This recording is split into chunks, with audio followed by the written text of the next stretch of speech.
title of my message today is Momentum. God has called each one of us to do great things. God has called each one of us, as I'm saying it to you, it's a prophetic declaration over your life that God has called you to do great things. See, the choices that you make not only enable you to grow in faith and have an impact in the world, but it also enables a community to have a greater impact. The people who don't have a relationship with God will get impacted by a greater measure of faith. So what I'm asking our church to do is to come prayed up, come filled with the word, come full of faith. Not come here for faith. See, because there are people in this room today who have never been in our environment before. They don't know the language that we speak. They don't understand what is this faith? What are you talking about? But they understand community. Why? Because they come from one. They understand family. 1 Samuel chapter 17.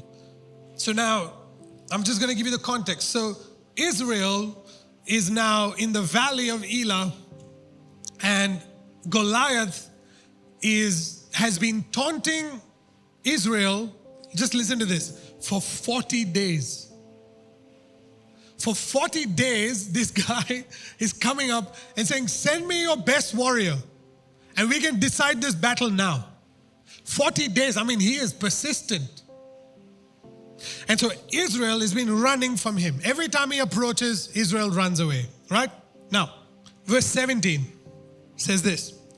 Then Jesse, who is David's dad, said to his son David, take now for your brothers an ephah of this dried grain and these 10 loaves and run to your brothers at the camp. Verse 18, and carry these 10 cheeses to the captain of their 1,000 and see how your brothers fare and bring back news of them. Now, a very simple instruction. Has nothing to do with killing a giant. Has nothing to do with becoming the king of Israel.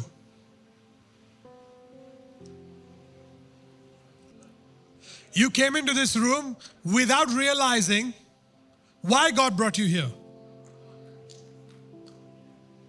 But you don't know that when you walk through these doors, the momentum that is created in this room will cause you to have an encounter with the giant.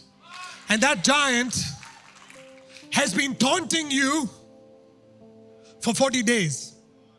Probably there's a bill to pay. Probably there's someone sick in the family. Probably there's an issue in the relationship. Whatever it is, in this moment you've just escaped from all of it. You're just like in this moment of peace. But once you go back out of these doors, there's a storm waiting for you. So what you do in this moment right now determines how you interact with your giant. Okay? So David now, he could have said, well, I'm looking after the sheep, Dad. That's my purpose in life. You've called me to be a shepherd to the sheep. I'm really good at that. Why are you sending me to take grain?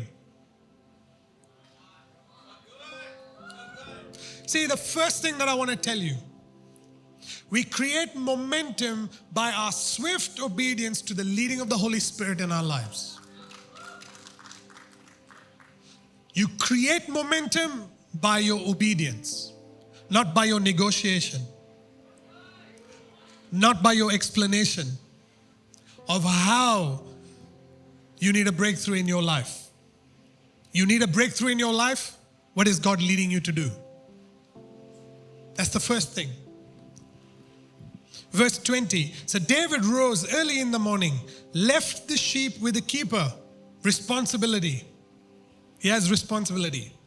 He left the sheep with the keeper and took the things and went as Jesse commanded him. And he came to the camp as the army was going out to fight and shouting for battle. Right? So they were trying to create momentum.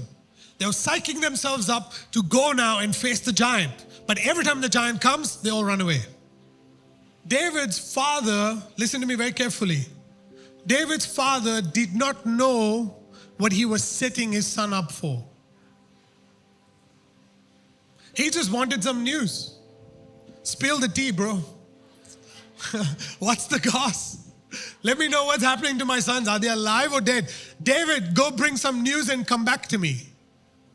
That simple instruction was positioning David to become the king over Israel. So you don't know, you might be just in production, but God is setting you up for success. But your obedience to the word, to just do a simple graphic, come for worship practice. Simple instructions. Your obedience to instruction reveals how much of momentum you're willing to create. So now I want you to go to verse 24, 17 verse 24. And all the men of Israel, when they saw the man, fled from him and were dreadfully afraid. So the men of Israel said, have you seen this man who has come up? Surely he has come up to defy Israel, and it shall be, listen to me now, and it shall be that the man who kills him, the king will enrich with great riches, will give him his daughter, and give his father's house exemption from taxes in Israel. So David's not asking, hey guys, what's the incentive? What would I get if I come to your church? What would I get if I come to your life group? David is more interested in finding out what is happening to my brothers. Why are all these guys running around? I'm come here in obedience, perfect obedience, and while I'm here now, God is setting my vision up. He is setting my vision for my life. See, the second thing that I want you to understand is David filled his mind with a vision that benefited him and his family. Where there is no vision, the people perish.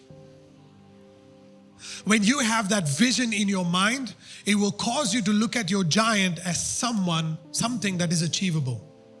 It'll cause you to see that obstacle that is in your life as something that you can overcome. So vision is very important. So I want to submit this to you. We create momentum by the way we think. But we grow momentum by what we think. Let me repeat it again. We create momentum by the way we think, but we grow momentum by what we think. See, because the minute vision is placed in your heart, you will step out and encounter something that will convince you that that vision is impossible. Look at it from David's perspective. Verse 28. Now Eliab, his oldest brother, heard when he spoke to the men, and Eliab's anger was aroused against David, and he said, why did you come down here? And with whom have you left those few sheep in the wilderness? You're just a graphic artist, man. You're just a drummer. You're just a worship leader in the church. Like, why have you come? Why are you talking big? See, when your mind is filled with a vision from God, if that vision can be accomplished by yourself, then your God is too small.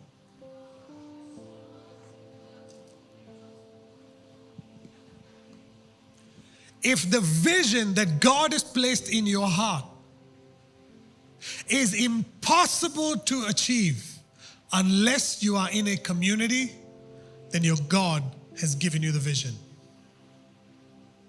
See, a lot of us have been programmed not to think outside of self. And so when moments like this, when we're caused to come out of our comfort zone and think about a community, it's too big for us to think. We've never thought about it. But the reason for this message is so that you can open your hearts towards having a godly community in your life. Now you can say, well, I have my family. Yes, for sure, you have your family. But what I'm talking about is a spiritual family. There is a need for a spiritual fire to be maintained in your life.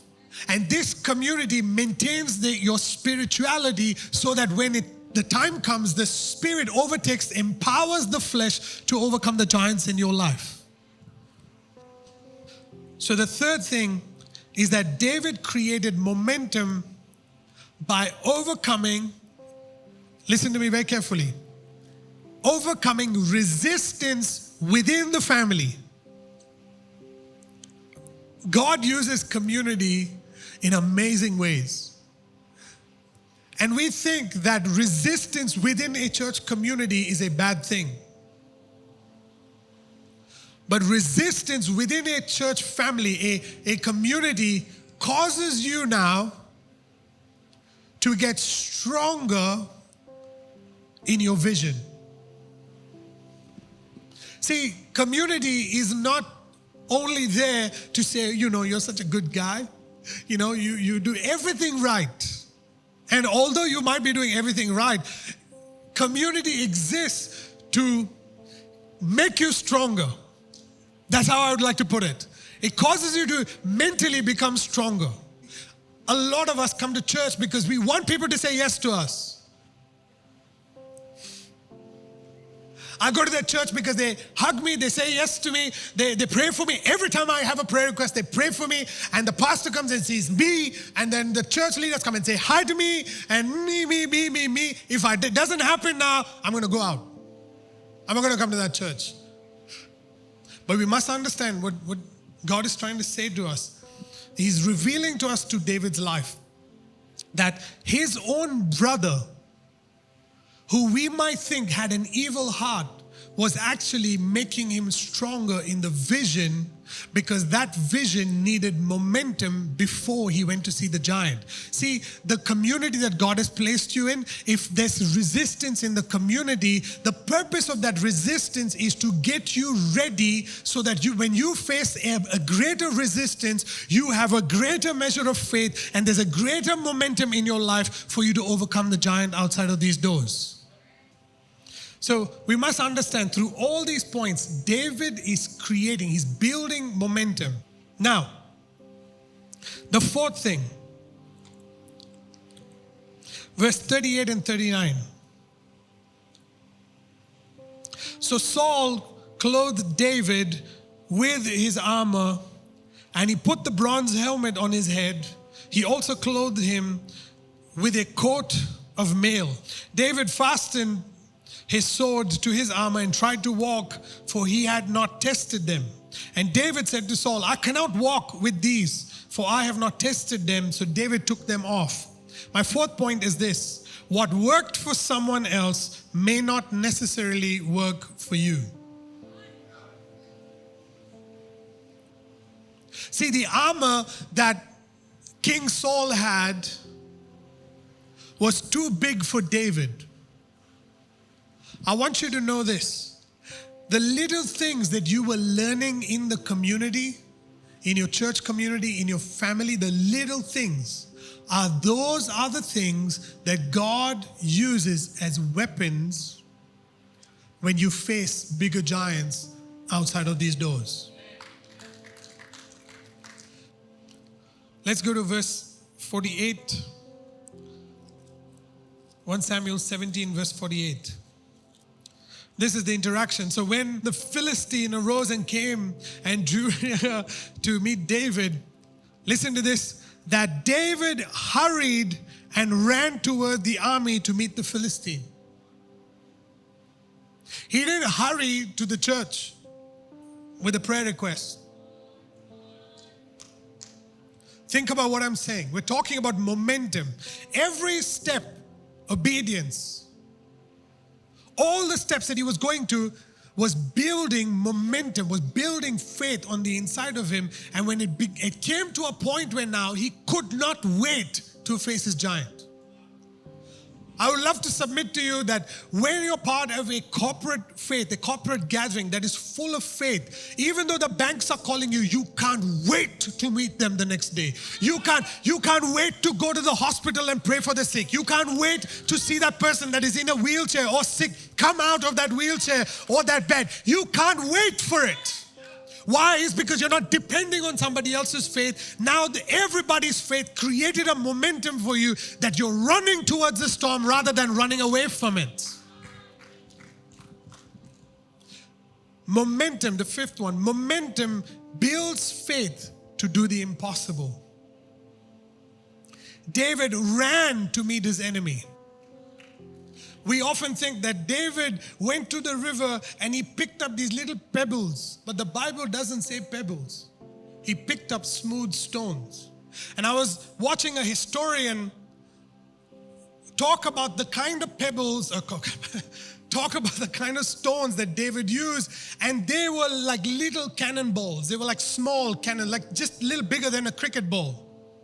See, because you need to understand, it's not the size of the rock that matters in that moment. It's the momentum that you build that causes you to swing that rock at the enemy.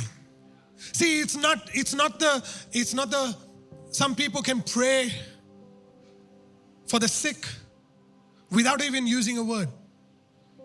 Some people can just pray in their mind and storms would leave, and that's absolutely okay. But sometimes when we come into an environment like this, I can't read your thoughts and you can't read my thoughts. And we come into a room like this and we begin to open up our mouths and we begin to release prayers of faith, and an atmosphere of faith begins to get built up in this room to a point where it creates so much of momentum that you go out now and begin to slay every single giant that is in your life. There is a great purpose to community. There's a great purpose to being a part of a family and being faithful to a family. Sure, you have a call of God over your life. Sure, you have a ministry call over your life. Sure, you have a business call over your life. But God is the one who has prepared a community that will propel you into everything that He has. And when He does that, great is your destiny.